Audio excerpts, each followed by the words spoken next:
एक बार ऐसा भी जिसमें मेरा वो मांग ली। दोस्तों, कहानी बहुत बड़ी है तो इसे मैं आपके सामने कई पार्ट्स में पेश करूंगी। और हाँ, आप मेरे पार्ट्स मिस ना करिएगा, पूरे पार्ट्स जरूर देखिएगा। चलिए अब कहानी शुरू करती हूँ। पर हाँ, कहानी शुरू करने से पहले मैं आपसे कहना चाहती हूँ, यदि आप मेरी कहानी पहली बार सुन रहे हैं तो चैनल अभी के अभी सब्सक्राइब कर लें और घंटी भी बजा दे और ऑल पे क्लिक कर दे। और मैं इंस्टाग्राम पर भी हूँ तो आप मुझे वहाँ भी फॉलो कर सकते हैं। और व्हाट्सएप में 10 ग्रुप है तो जिसका जो मन उस ग्रुप को ज्वाइन कर ले। और यदि किसी को इंग्लिश में स्टोरी सुनना पसंद है तो आप मेरी इंग्लिश में भी कहानियाँ सुन सकते हैं जो मेरे दूसरे चैनल पर हैं। तो आप इंग्लिश की स्टोरीज का भी मज़ा उठाइए, लिंक नीचे दी हुई है। मेरे प्यारे वीडियो देखने वाले, कहानी थोड़ी लंबी है मगर बहुत ज़्यादा मज़ेदार है। मैंने इसे अलग अलग पार्ट में बना दी हूँ, प्लेलिस्ट में भी आप देख सकते हैं।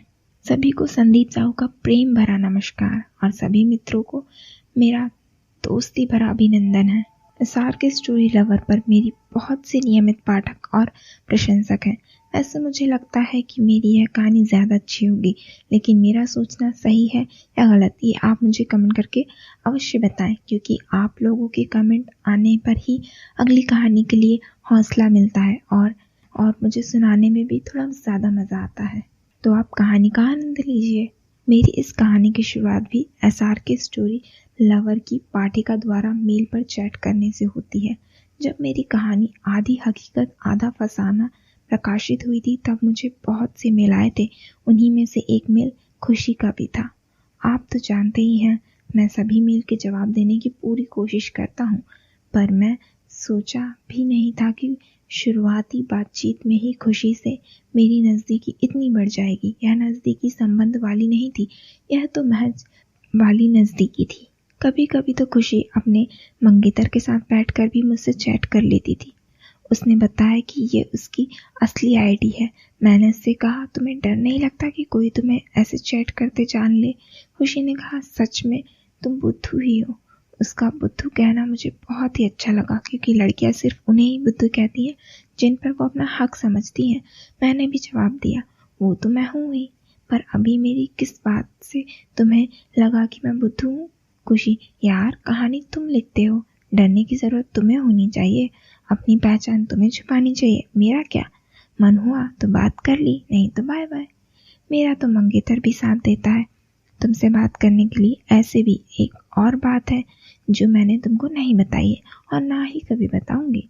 उसकी इस बात को मैंने सामान्य ढंग से ही लिया, पर मैंने दिखाना चाहता था कि उसकी हर छोटी बड़ी बातों से मुझे फर्क पड़ता है। इसलिए मैंने जोर देते हुए उससे बात जाननी चाहिए। तब भी उसने कुछ नहीं बताया, तो मैंने उसे अपनी कसम देते हुए बात बताने को कहा। इस बार उसे झुकना पड़ा और उसने सारी बात बता दी।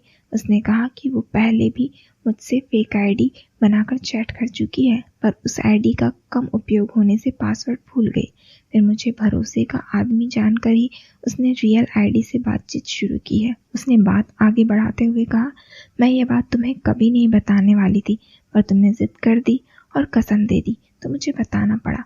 मैं खुश था। मेरा खुश होने की 2 खास वजह थी। पहली ये कि मैं किसी का भरोसा अपनी सहज प्रकृति से जीत लिया था, और दूसरी वजह यह थी कि डिजिटल दुनिया में भी कोई मुझे इतना अपना समझता है कि उसे मेरी कसम की परवाह थी। वरना हम कहानी लेखकों को तो लोग गिरा हुआ समझकर हे दृष्टि से ही देखते हैं। मैंने उससे पूछा, तुमने किस नाम से आईडी बनाई थी? मुझे भी तो बताओ। आखिर मैंने तुम्हें क्या समझकर चैट किया था, मैं भी तो जानूं।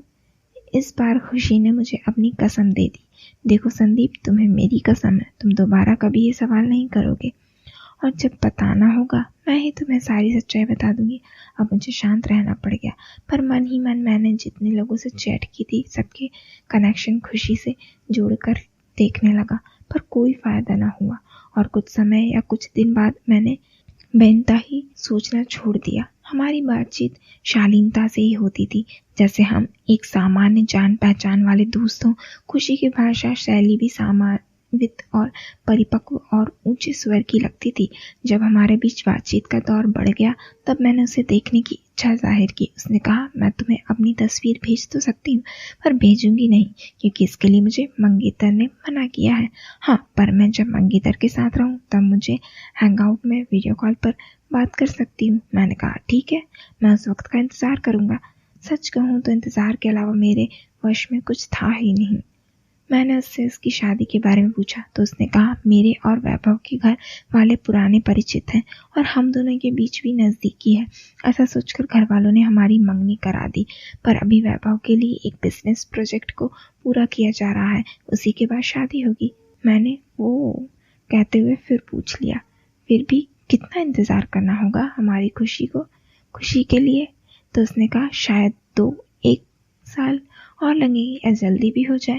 वैसे मेरी शादी कभी भी हो तुम्हें जरूर बुलाऊंगी, तुम आओगे ना? मैंने कहा, तुम बुलाओगी और मैं ना आऊं? ऐसा सोचना भी नहीं। बुलाने के लिए धन्यवाद। अब खुशी और मैं एक दूसरे को समझने लगे थे, पर खुशी को जब बात करने का मन होता था तभी वो मेरे से बात करती थी, पर कई बार वो लंबे दिनों तक गायब भी हो जाती थी।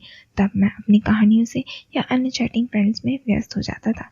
खुशी के साथ अब मेरी बात हैंगआउट पर होने लगी। उसने कभी मुझे मेरी पिक नहीं मांगी, ना ही मैंने बिना मांगे उसे अपनी पिक दिखाई। लेकिन मैं उसे पिक जरूर भेजा करता था जिसमें सच्चे प्रेम का एहसास छुपा होता था। खुशी उसकी तारीफें भी किया करती थी। खुशी और मेरी चैटिंग से बहुत पहले से कुसुम नाम की एक अन्य महिला से मेरी चैटिंग होती थी। वो बहुत ओपन माइंड लेडी थी। वो फोन के वक्त को पसंद करती थी। वो बहुत ही ज्यादा खतरनाक तरीकों की पिक भेजा करती थी। उसने कभी भी अपनी रियल पिक नहीं भेजी थी। वो कहती थी कि ये डिजिटल की दुनिया है प्यारे, इसमें हकीकत की चाह करना भी बेवकूफ़ी है। मैं उसी की बातों से सहमत भी था, इसलिए मैंने कभी जिद नहीं की। ऐसे भी हर इंसान की सोच अलग अलग होती है। मुझे कुसुम के साथ चैटिंग करना भी बेहद पसंद था, लेकिन खुशी के साथ सच्चे प्यार वाली फीलिंग आती थी जिसे मैं कभी खोना नहीं चाहता था। इसलिए खुशी को कभी भी वो वाली चैटिंग के लिए नहीं उकसाया। ऐसा नहीं है कि उसके दिल में मेरे लिए कोई अरमान नहीं था, पर दिल के अरमानों को पूरा करने के लिए मैं खुशी की तरफ से पहल का इंतजार कर रहा था। लेकिन वो भी मुझसे अच्छी दोस्ती करके ही खुश रहती थी। कभी कभी मैं खुशी को अपने पार्टनर के रूप में महसूस करता था। तब मैं कुसुम को मैसेज करता था, मुझे तुरंत जवाब भी मिल जाता था और मैं कुसुम को ही खुशी की जगह रखकर अपने दिल को तसल्ली पहुंचा लेता था। इस बात की भनक भी मैंने कभी कुसुम को होने नहीं दी थी। एक बार ऐसे ही बहुत दिन बीत गए पर खुशी का कोई मैसेज नहीं आया। मैं कुसुम से ही बातें करने मन बहलाने रहा था। इसी बीच मैंने एक और बेहतरीन कहानी गलतफहमी पूरी कर ली और उसका प्रकाशन भी हो गया, जिसे पढ़कर आप सभी पाठक पाठिकाओं द्वारा प्रशंसा के खूब संदेश आए। कुसुम ने भी कहानी की जमकर तारीफ की। उसने कहानी की नायिका की जगह खुद को रखकर मुझे जमकर आनंद लिया। कहानी की लगभग अंतिम कड़ियां प्रकाशित हुई थी, तभी मुझे खुशी के मैसेज ने खुश कर दिया। खुशी ने मैसेज करके कहा, आपने कोई नई कहानी SRK स्टोरी लवर पे अपलोड की है क्या? मैंने खुश होकर कहा, हाँ, तुमने पढ़ी है क्या? कैसी लगी? खुशी ने जवाब दिया, मैंने नहीं पढ़ी, मुझे कहानी पढ़ना अच्छा नहीं लगता, मेरा मन बैठ गया। मैंने कहा, मैंने तो सोचा था कि जब पहली बार तुमने मेरी कहानी पढ़ी होगी और तुम्हें मेरी कहानी अच्छी लगी होगी तभी तुमने उसके नीचे दिए मेरे मेल किया। उसने कहा, हाँ, पहले वाली कहानी के कुछ भाग मैंने पढ़े थे और उन्हीं के नीचे से मैंने तुम्हारी मेल आईडी लेकर मैसेज किया था, लेकिन वो कहानी भी मैंने SRK स्टोरी लवर पर नहीं पढ़ी थी। मुझे कुछ समझ नहीं आ रहा था। मैंने कहा, अगर SRK स्टोरी लवर पर नहीं पढ़ी थी तो फिर कहाँ पढ़ी? मैंने तो और कहीं भेजी ही नहीं। उसने फिर कहा, अरे बुद्धू, मेरी एक सहेली है जो SRK स्टोरी लवर की दीवानी है। उसने ही कहानी पसंद आने पर मेरे व्हाट्सएप में शेयर किया था और अभी भी उसने ही मुझे बताया कि तुमने नई कहानी अपलोड की है। अब मामला समझ आ गया था। मैंने कहा, तो तुम मेरी कहानियां नहीं पढ़ती? तो उसने कहा, मैं तुम्हें पढ़ती हूँ और मुझे लगता है जो तुम्हें पढ़ ले उसे किसी कहानी को पढ़ने की कोई ज़रूरत नहीं। मैडम मेरी प्रशंसा में अतिशयोक्ति अलंकार का प्रयोग कर रही थी, पर मुझे इस विषय को लंबा खींचना अच्छा नहीं लगा। मैंने कहा, अच्छा, इस बात को छोड़ो, तुम ये बताओ कि इतने दिन कहाँ थी? उसने कहा, बस यार, घर पर शादी की तारीखों को लेकर बात हो रही थी। शादी की तैयारी भी शुरू हो गई। लगता है 3 महीने बाद फरवरी में शादी होगी। तुम फरवरी में अपना समय निकाल के रखना, तुम्हें आना ही है। मैंने भी खुश होते हुए कहा हाँ और उसे अग्रिम बधाई भी दी। वे डेट फाइनल होने पर सूचित करने को कहा और ये भी पूछा तुम रहती कहाँ हो, शादी कहाँ होगी, मुझे आना कहाँ है, तुम घर पर मेरी क्या परिचय दोगी। ढेर सवाल मैंने एक सांस में ही कर डाले। उसने कहा यार तुम इतना क्यों सोचते हो, मैं हूं ना, जब मैं तुम्हें अपना मेहमान बनाकर बुला रही हूँ तो मुझे भी तो इतनी चिंता होगी। मैं जब तुम्हें शादी का कार्ड भेजूंगी तब तुम्हें सब बता दूंगी। मैंने कहा अच्छा ठीक है, तुम ही जानो, और साथ ही उसे देखने की मांग दोहरी डाली। उसने भी कहा अरे सॉरी यार, मैं तो भूल ही गई थी, अभी तो वैभव के साथ मैं काफी वक्त बिता रही हूँ, कल तुम्हें वीडियो कॉल पर बात करती हूँ। खुशी से हुई बातचीत से मैं ज़्यादा खुश हो गया, क्योंकि आज तक मैं खुशी से मुलाकात की बातों पर पूरा यकीन नहीं कर रहा था, पर अब लगने लगा कि सच में मेरी मुलाकात खुशी से हो सकती है। दोस्तों, जानना चाहते हैं आगे क्या हुआ? उसके लिए मेरे सारे पार्ट्स का इंतज़ार करिए, और हाँ, मेरा एक भी पार्ट ना स्किप करिएगा, सभी पार्ट देखिएगा। और मुझे इतना तो पता है कि आपको मेरी कहानियाँ पसंद आती हैं। और हाँ, आपने यदि अभी तक मेरे चैनल को सब्सक्राइब नहीं किया है तो मेरे चैनल को सब्सक्राइब कर लीजिए, और वहीं पर घंटी है उसे भी दबा दीजिए, ऑल पे क्लिक कर लीजिए। और मेरी वेबसाइट भी है, आपको ऐसी और स्टोरीज उन पर मिल सकती हैं, आप वहां पर जाकर देख लीजिए। लिंक नीचे दी हुई है SRKStoryLover.com। और आप मुझे इंस्टाग्राम पर भी फॉलो कर सकते हैं। मेरे 10 व्हाट्सएप ग्रुप हैं, तो आपकी जो मर्जी, आप जिसे ज्वाइन करना चाहते हैं उसे ज्वाइन कर लीजिए।